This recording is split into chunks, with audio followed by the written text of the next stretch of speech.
కొట్టాల్సిన నువ్వు.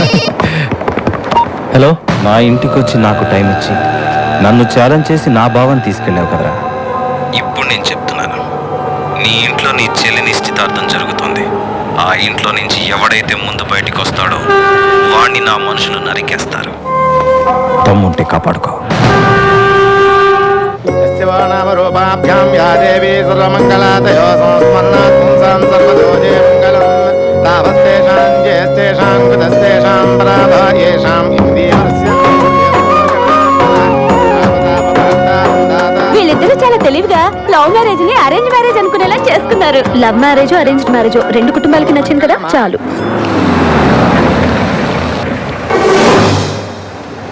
తాంబూలాలకి తమలపాకులు కొద్దిగా తెప్పించండి. అలాగే, ఇప్పుడే తీసుకొస్తాను.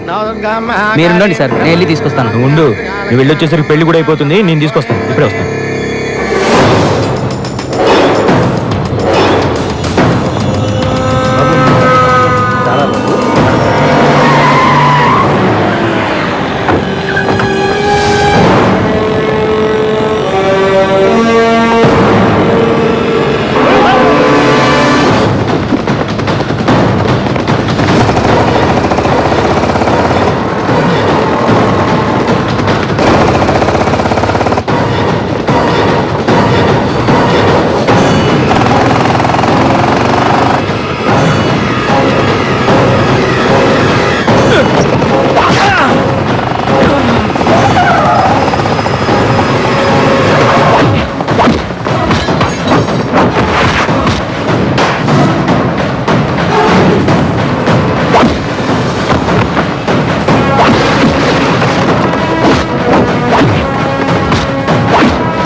వెళ్ళిపోనాయా, నేను చూసుకుంటాను.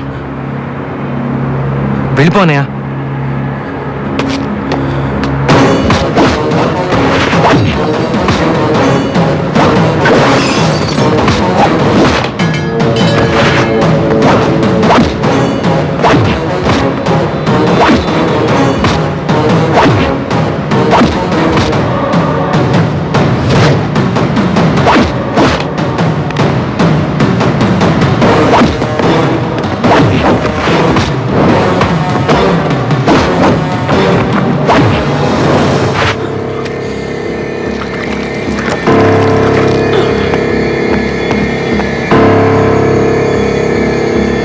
సంజయ్, తామలపాకు.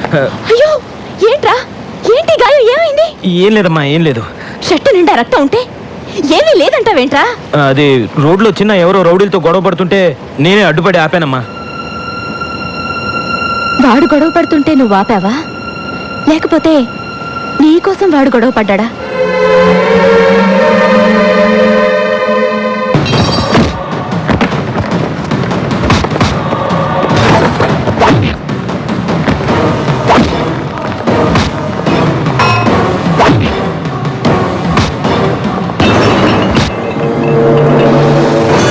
ధ్రువంతే రాజా వరుణో ధ్రువం దేవో బృహస్పతే ధ్రువంతేంద్రశ్చాగ్నిశ్చ రాష్ట్రం ధారయతాం ధ్రువం పర్యాప్త్యనంతరాయాయ సర్వస్తోమోతిరాత్రో.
వాళ్ళంతా నువ్వు దుర్మార్గుడివి నిన్ను దగ్గరికి రానివ్వద్దని చెప్తున్నప్పుడల్లా నేను అతను అలాంటి వాడు కాదు, అతను మారాడు, అతను అర్థం చేసుకుంటేనే మీ వాళ్ళందరితో వాదించాను. నువ్వు మారిపోయావని మీ అన్నయ్య నీ ఇంటికి వచ్చి తన కూతురు బర్త్డే పార్టీకి నిన్ను పిలిచాడు. ఆ క్షణం నేను ఎంత సంతోషించానో తెలుసా? నువ్వు మళ్ళీ ఇలా బజార్ రౌడీలా రోడ్ల మీద గొడవ పడుతున్నావని తెలిస్తే మీ అన్నయ్య ఎంత బాధపడతాడో ఆలోచించావా? ఎందుకురా నిన్ను నమ్మిన వాళ్ళందరినీ ఇలా మోసం చేస్తున్నావు? స్టూపిడ్. నిన్ను నీ వాళ్ళకి దగ్గర చేసి నీతో కలిసి బతుకుతా అనుకున్నా చూడు. I'm also a stupid.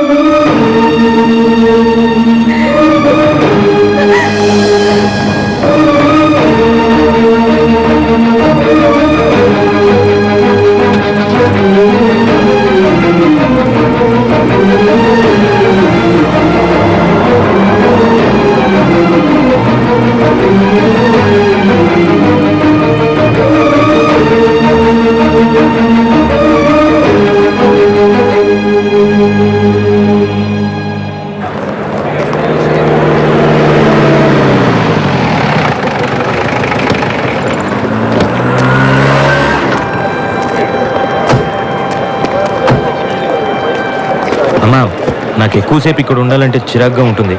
నువ్వు త్వరగా వచ్చేయమ్మా.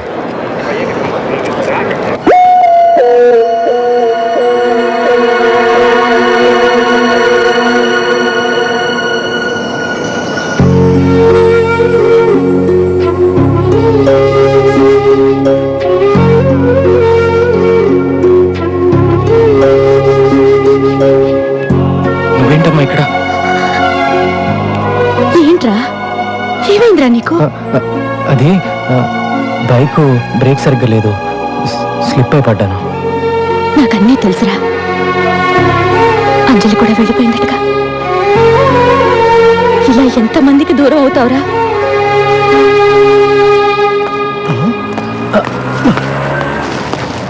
అమ్మొచ్చిందా? మీరు బాగున్నారా? బానే ఉన్నాను. నువ్వు బానే ఉంటావే. నీకు అవసరం వచ్చినప్పుడు మాత్రం ప్రేమగా చిన్నతో మాట్లాడి నీ పనులన్నీ చేయించుకు తప్పుతావు. నీ అవసరం తీరగానే చీదరించుకొని చేతులు దులుపుకుంటావు. అసలు నీ అంటోని మా జైల్లో కూడా చూడలేదురా. మర్యాదగా వెళ్ళు. వెళ్ళకపోతే ఏం చేస్తావురా? ఏం చేస్తావు? మహా అయితే నన్ను సెల్లోకి తీసుకెళ్ళి నాకు కుమ్ముతావు. నాకు కోపం వచ్చిందనుకో, రాయి తీసుకొని కోడితే తల బొక్క పడిపోద్ది. నేను చిన్న టైపు కాదు. నాకు గాని కోపం వచ్చిందనుకో, కత్తి తీసుకొని కసక్కిన పొడిచి పారిపోతా. ఎవరో చేసినవన్నీ నీ మీద వేసుకుని ఇలా బాధలు పడతావేంట్రా?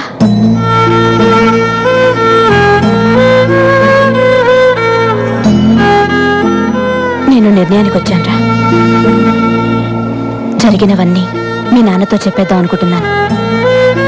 అనాథైన నేను తప్పు చేస్తేనే ఆయన అంత బాధపడ్డారు. ఇంట్లో వాళ్ళు తప్పు చేశారని తెలిస్తే ఆయన అసలు తట్టుకోలేరు. చెప్పదమ్మా.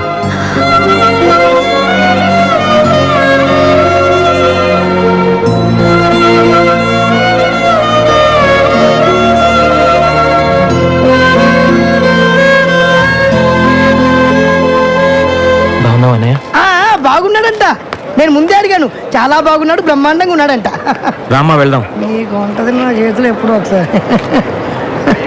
దొరుకుతారు నాకు రే.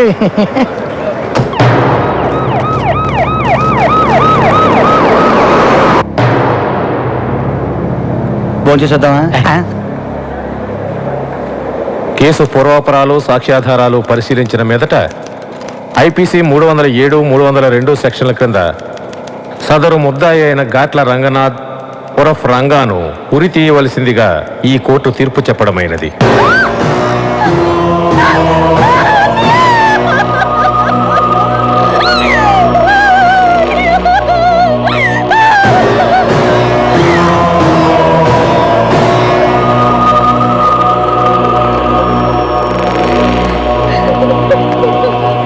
ఎన్నిసార్లు చెప్పాను నన్ను ఫారిన్ పంపించు అని? విన్నావా? పెళ్ళం పిల్లల్ని చూసుకో, నీ సంగతి నేను చూసుకుంటానన్నావు. ఇప్పుడు ఏమైంది? దాన్ని శాశ్వతంగా వదిలేసి వెళ్ళిపోతున్నాను. చూసుకో, నీ చెల్లెల్ని నువ్వే చూసుకో. ఇక దానికి ఎవరున్నారు?